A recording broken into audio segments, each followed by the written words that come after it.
La récente visite privée du capitaine de l'équipe nationale de football de France, Kylian Mbappé, du 6 au 8 juillet dernier au Cameroun, la terre de ses ancêtres, a laissé un goût amer à une tranche de la population. Accueilli en grande pompe par les plus hautes autorités administratives, il a été également adoubé et anobli par les siens dans la case sacrée de son village djébalais, aux côtés d'une sommité du football international qu'on ne présente plus. Joseph-Antoine Bell, devenu par la force du destin chef traditionnel. Mais cette visite pleine de symboles a remis au goût du jour l'épineuse question de la double nationalité qui n'est pas admise selon les dispositions de l'article 31 alinéa A de la loi du 11 juin 1968 portant code de nationalité au Cameroun.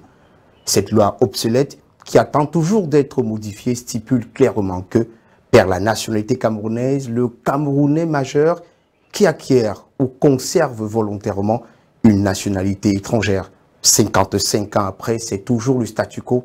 Pourtant, la pratique en est tout autre dans un pays qui appliquerait une politique de 2 poids 2 mesures en fonction des intérêts égoïstes des personnes chargées d'appliquer cette disposition de la loi prise en 1968 par le feu président Amadou Ahidjo dans des conditions postcoloniales. Des exemples sont légion.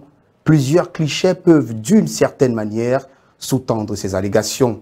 En 2020, se souvient-on, lors des échéances électorales, législatives et régionales dans la région du littoral, 2 membres du RDPC, Hervé Emmanuel Nkom et Alphonse Joseph Bibéhe, pour ne pas les nommer, ont vu leur candidature invalidée au motif qu'ils possédaient d'autres nationalités. Curieusement, leur passif milite pour la préservation et l'intérêt dans le processus de développement de leur pays qu'est le Cameroun. Que dire du prince Didier Yango, artiste et musicien de renom, qui dans les mêmes entrefaits du côté de la Société des droits d'auteur a vu sa candidature rejetée au prétexte évoqué alors que ses chansons sont reprises en chœur dans les chaumières, les salons feutrés, que dans les quartiers chauds depuis plus de 2 décennies maintenant. Dans l'autre tableau, on se souvient du cas Michel Attendant et Lydia Neyoum, accusés alors de malversation financière et cités dans le cadre de l'opération Épervier, vont trouver une bouée de sauvetage en évoquant l'autre nationalité avec un appui diplomatique suivi d'une pression énorme qui fit plier l'exécutif relax, pur et simple. La liste et les cas sont non exhaustifs. C'est un paradoxe d'exclure du jeu politique certaines personnalités pour leur double nationalité et en laisser d'autres dans la course. Sans embâche, donc, cette interdiction de la double nationalité apparaît comme un argument d'épuration politique dans tous les sens. C'est donc une loi discriminatoire, désuète d'application et à géométrie variable en fonction de l'enjeu du moment. Car de nombreux responsables politiques la posséderaient et n'ont pour autant jamais été inquiétés.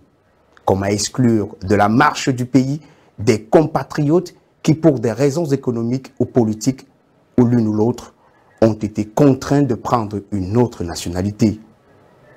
Comment adouber d'autres qui portent une double nationalité à cause de leur prestige et en excluent d'autres pour leurs opinions. Notons par ailleurs que cette loi fut instaurée par le président Amadou Ahidjo 8 ans après les indépendances, question de limiter l'afflux de cerveau, car le nouvel État postcolonial avait besoin de la ressource humaine, facteur de développement. Mais les nombreuses mutations migratoires et l'évolution du monde ont fait naître plusieurs réalités, d'où sa remise en étude. Quand on connaît l'importance des membres de la diaspora qui apportent un grand soutien aux frères et à la famille restée au pays, l'on parle en Afrique subsaharienne d'une remise migratoire en hausse de 14,1% pour atteindre 49 milliards de dollars en 2021, après une baisse de 8,1% l'année précédente, soit en 2020 lors de la période Covid.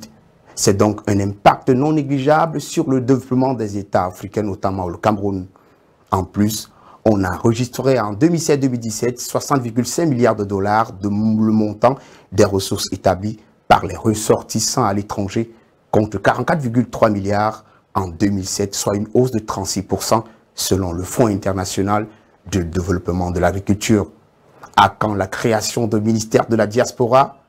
qu'est devenu le forum éponyme. Pourtant, on peut imiter le modèle sénégalais sur la question, ou bien le Ghana en 2002 et le Niger plus tard en 2012, qui ont adopté le principe de la double nationalité, avec quelques exceptions, notamment en cas de mariage ou sur l'autorisation spéciale du gouvernement, comme en Égypte et en Afrique du Sud, afin de limiter l'accès à certains postes sensibles de responsabilité. Ainsi, un distinguo s'impose entre deux concepts aux terminologies presque similaires.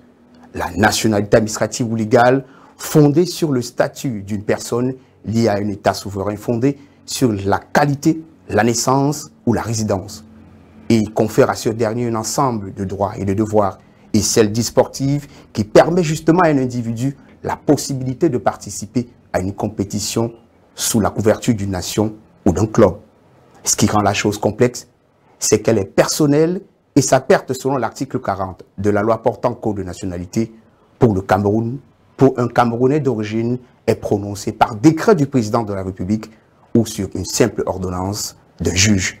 Si depuis 10 ans, le sujet tarde à avoir un écho favorable, cela peut être tributaire aux troubles dans le septentrion dû aux terroristes du Boko Haram et à la crise qui sévit dans le nord-ouest et le sud-ouest, où les membres de la diaspora sont épinglés comme les principaux financeurs. Décision difficile à prendre donc par le législateur, mais il faudra bien un jour la prendre, car le développement n'attendra pas toujours et le monde fait sa mue.